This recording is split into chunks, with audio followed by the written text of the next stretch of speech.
नमस्कार, बहुत स्वागत है आपका। भगवान शिव श्रावण के महीने में आपके हमारे घरों में रहते हैं, शिवालय में रहते हैं।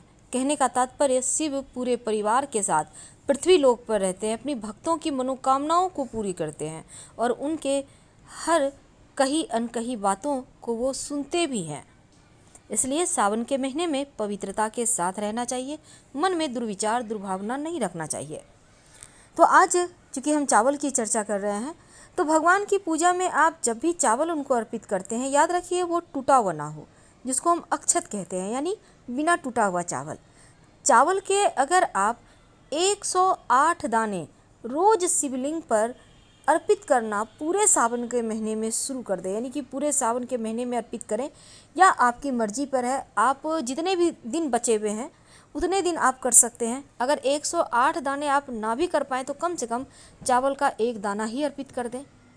पर 108 दाने की महिमा थोड़ी ज़्यादा है, तो आप पहले से उसको चुनकर अच्छे से बीन कर अलग अलग जगह, आप चाहें तो किसी कागज़ की पुड़िया में आप उसको रख सकते हैं ताकि आपको पूजा करते समय दिक्कत ना हो।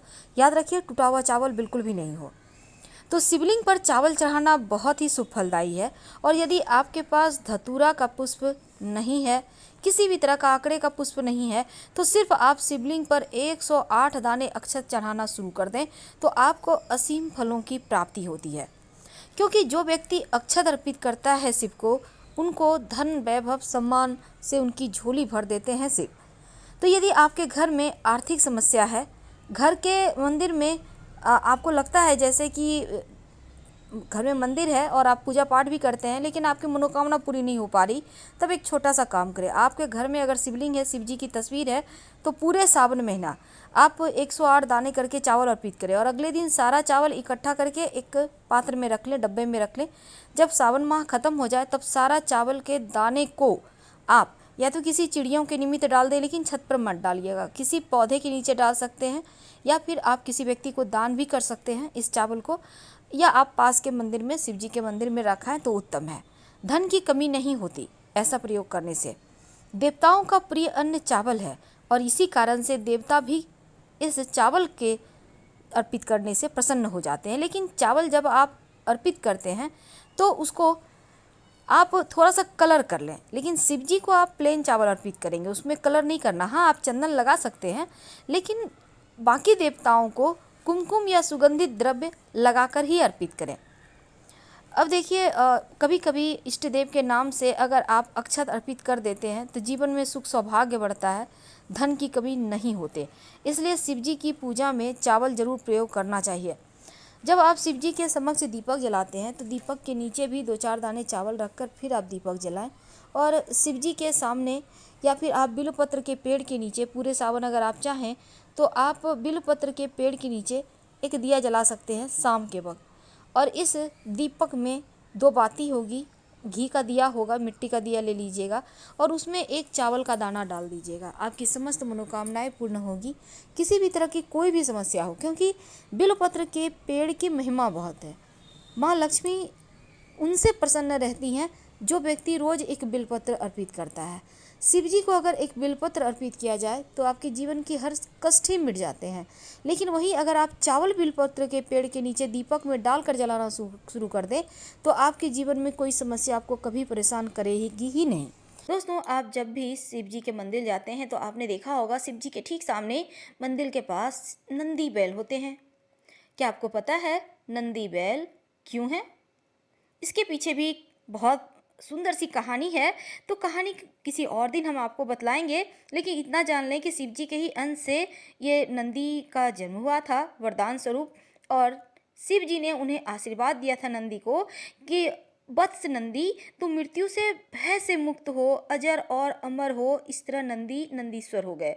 बाद में मरुतों की पुत्री सुयसा के साथ नंदी का विवाह हुआ और भगवान शंकर ने नंदी को वरदान दिया कि जहाँ उसका निवास होगा वहाँ नंदी का भी निवास होगा। तभी से हर शिव मंदिर में शिव जी के सामने नंदी रहते हैं। और सावन के महीना में जब गंगा नदी से पवित्र जल अन्य नदियों से आप अपने घर से ही लेकर जाते हैं तो शिव जी पर जलाभिषेक करते हैं। और उसके बाद शिव जी की नाना प्रकार से आप पूजा पाठ करने के बाद जब वहाँ से बाहर निकलते हैं, तब नंदी के कान में अपनी मनोकामना जरूर कहते होंगे। अगर नहीं कहते हैं तो आज से ही शुरू कर दें, क्योंकि नंदी के कान में मनोकामना कहने का मतलब होता है कि 99% आपकी मनोकामना पूर्ण हो गई। शिव जी तो बंद आंखों से संपूर्ण जगत के संचालन करते हैं, लेकिन नंदी चैतन्यता का प्रतीक है, जो खुली आंखों से और खुले कान से व्यक्त अव्यक्त बातों को भान कर लेते हैं।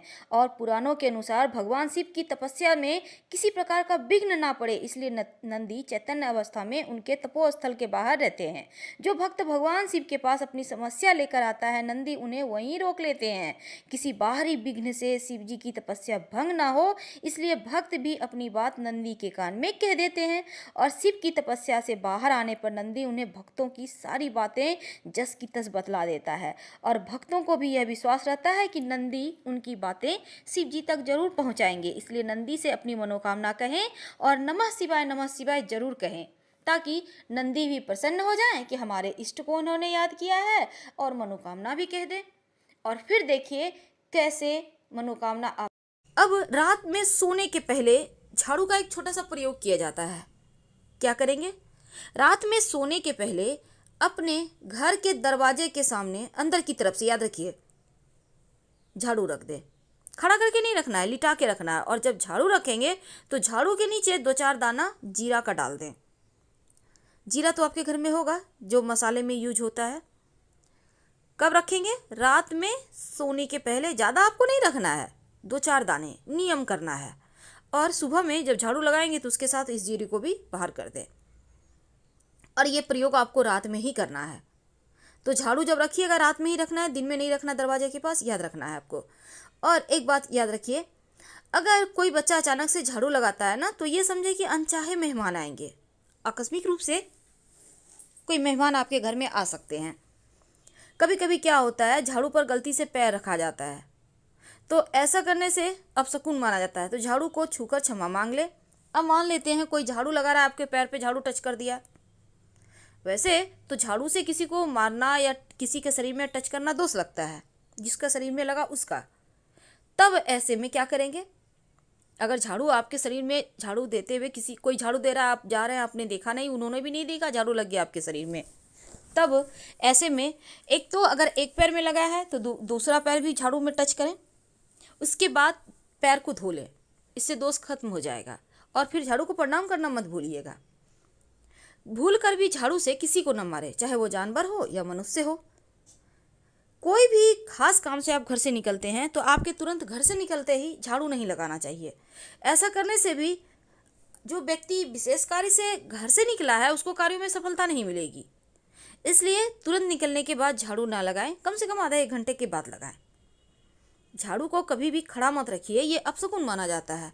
और 2 झाड़ू एक साथ मत रखिए, अलग अलग रखिए, नहीं तो घर में झगड़े होंगे बेवजह। कई बार होता है आप एक घर से दूसरे घर में शिफ्ट करते हैं, अपने नए घर में जाते हैं, तो उस समय नई झाड़ू लेकर घर के अंदर जाइए। बाद में पुराना वाला भी ले जाइएगा, क्योंकि पुराना झाड़ू आप पुराने घर में नहीं छोड़ सकते, उसको भी ले जाना है, लेकिन बाद में ले जाइएगा। पर जब गृह प्रवेश करेंगे तो एक हाथ में तुलसी का पौधा, दूसरे हाथ में झाड़ू लेके ही प्रवेश करें। और एक लोटा में जल लेकर, पूरा भरा हुआ, याद रखिएगा। तो ये होता है शुभ शकुन, बरकत बढ़ाती है, घर में सुख समृद्धि आता है। तो जीरा का ये विशेष प्रयोग आपको जरूर करना चाहिए। कई लोग कहते हैं रात में झाड़ू जीरा घर में बिखेर कर झाड़ू से उसको बाहर दें, साइड कर दें, फ्री करें। तो वैसा ना करें, क्योंकि रात में झाड़ू लगाना ही नहीं चाहिए। और जहाँ तक जीरे की बात है, आप झाड़ू के नीचे जीरे को रख दो, 2-4 दाने, सुबह बाहर कर फेंक देना। तो इससे घर में बरकत होगी, नकारात्मक ऊर्जा नष्ट होगी और कभी किसी चीज़ की कमी नहीं होगी। बहुत सिंपल प्रयोग है, लेकिन इसको करके देखेंगे तो आपको 100% बेनिफिट मिलेगा। तो हम आपसे विदा लेते हैं, फिर मिलेंगे। हर हर महादेव।